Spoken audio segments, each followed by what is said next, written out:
අවුරුදු 30ක ලියන දුක. මගේ කතාවේ අතුරුම ආරම්භය. සුබ දවසක්.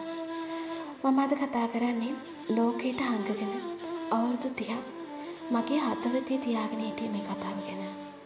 මේ කතාව මම වගේම මේ මොහොතේ නේනව දුක් විඳින කාන්තාවන් දහස් ගණන් වෙනුවෙන්. මගේ කතාවේ අඳුරම පරිච්ඡේදය පටන් ගන්නේ මම මේ ලෝකෙට එන්නත් කලින්. මට ආරංචින විදිහට මම ඉපදෙන්න කලින් ඉඳන් මගේ අම්මා දරා ගන්න බැරි දුකක් විඳලා තියෙනවා. අපි තාත්තා දිනපතා වේගෙන ඇවිත් අම්මට වද දීලා ගුටි පැට දීලා තියෙනවා.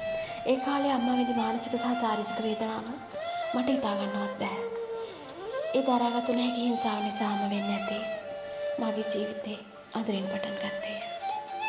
මම ඉපදුනාට පස්සේ සමහර විට මට හොඳ අනාගතයක් දෙන්න දන්නෙත් නැහැ. නැත්නම් ඒ පීඩනයෙන් මිදෙන්නද දන්නෙත් නැහැ.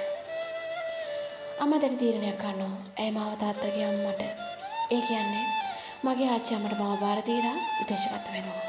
ඒ වෙලාවේ අම්මගේ හිතේ තිබුණු වේදනාව, දරුවන්ගෙන් වෙන්වීම දුක මට අතටත් දැනෙනවා. ඒ අතීතේ මගේ ජීවිතේ පදනම වුණා.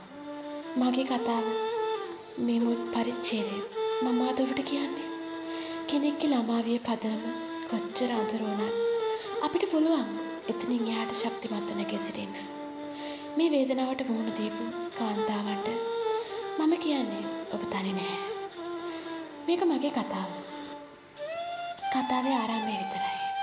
ඊළඟ වීඩියෝවෙන් මම කතා කරනවා ආච්චි අම්මගේ රැකවරණ යටතේ ගෙව ජීවිතය ගැන. ඔබත් මේ වගේ අත්දැකීම් විතර තියෙනවා නම් පහතින් කමෙන්ට් එකක් දාගෙන යන්න. අපිට එකට කතා කරන්න.